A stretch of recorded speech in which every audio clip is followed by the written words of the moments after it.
Love कुश कांड। परिचय। Love कुश कांड रामायण के उत्तरकांड का एक महत्वपूर्ण हिस्सा है जिसमें भगवान राम के दो पुत्रों लव और कुश की कहानी का वर्णन मिलता है।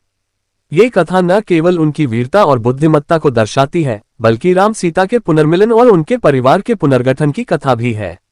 लव कुश कांड भारतीय संस्कृति और साहित्य में आदर्श परिवार, धर्म और न्याय के महत्वपूर्ण मूल्यों को प्रस्तुत करता है। कथा का प्रारंभ। अयोध्या के राजा राम ने जब अपनी प्रजा के हित में माता सीता का त्याग किया तो वह ऋषि वाल्मीकि के आश्रम में आकर रहने लगी। वाल्मीकि मुनि ने उन्हें आश्रय दिया और उनकी देखभाल की। इसी दौरान सीता ने दो जुड़वा पुत्रों लव और कुश को जन्म दिया। वाल्मीकि ने ही उन्हें शिक्षा दी और शस्त्र विद्या में निपुण बनाया। लव और कुश अपने बचपन से ही साहसिक, बुद्धिमान और धर्मपरायण थे। उन्होंने वेदों का अध्ययन किया और वाल्मीकि द्वारा रचित रामायण को गाना सीखा।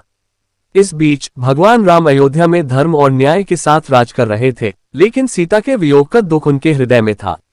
अश्वमेध यज्ञ और लव कुश का पराक्रम। भगवान राम ने अश्वमेध यज्ञ का आयोजन किया जिसमें एक अश्वत्थ घोड़ा छोड़ा गया जिसे किसी भी राजा को रोकने का अधिकार था। यह अश्व प्रतीक था कि जो इसे रोकेगा उसे युद्ध में विजय प्राप्त करनी होगी। जब यह अश्व वाल्मीकि के आश्रम के पास पहुंचा तो लव और कुश ने उसे रोक लिया। लव और कुश ने घोड़े को पकड़ लिया और राम की सेना के दूतों को चुनौती दी। राम के सेनापति और भाई लक्ष्मण, भरत और शत्रुघ्न ने उन्हें समझाने का प्रयास किया, लेकिन लव कुश अपनी बात पर अडिग रहे। इसके बाद युद्ध हुआ जिसमें लव और कुश ने राम की सेना को हराया और उनके भाइयों को भी पराजित कर दिया। राम और लव कुश का सामना। जब भगवान राम को इस घटना की सूचना मिली तो उन्होंने स्वयं युद्धभूमि में जाने का निर्णय लिया। वहां पहुंचकर राम ने इन दोनों बालकों की वीरता और शौर्य देखा। राम को इस बात का आभास नहीं था कि ये उनके अपने पुत्र हैं। जब युद्ध प्रारंभ हुआ तो लव कुश ने अपनी अद्भुत युद्ध कला का प्रदर्शन किया। सत्य का उद्घाटन। युद्ध के दौरान वाल्मीकि मुनि वहां पहुंचे और पूरी सच्चाई प्रकट की। उन्होंने राम को बताया कि लव और कुश उनके ही पुत्र हैं और सीता ने इन्हें जन्म दिया है। ये सत्य सुनकर राम भाव विभोर हो गए। उन्होंने सीता को अपने साथ अयोध्या वापस आने के लिए कहा।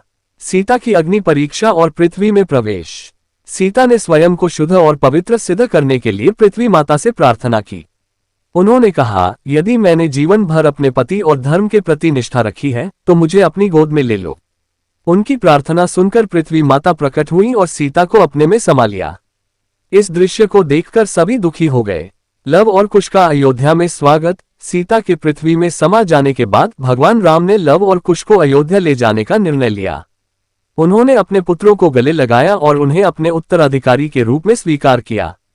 लव और कुश ने अपनी माता के आदर्शों और वाल्मीकि की शिक्षा का अनुसरण करते हुए अयोध्या में धर्म और न्याय की स्थापना की। संदेश और महत्व। लव कुश कांड हमें कई महत्वपूर्ण संदेश देता है। 1. धर्म और निष्ठा का पालन। ये कथा सिखाती है कि जीवन में धर्म और कर्तव्य का पालन सबसे महत्वपूर्ण है। 2. माता पिता का आदर। लव और कुश ने अपनी माता और पिता का आदर करते हुए उनके आदर्शों का पालन किया। 3. साहस और न्याय। लव और कुश का पराक्रम हमें साहस और न्याय के मार्ग पर चलने की प्रेरणा देता है।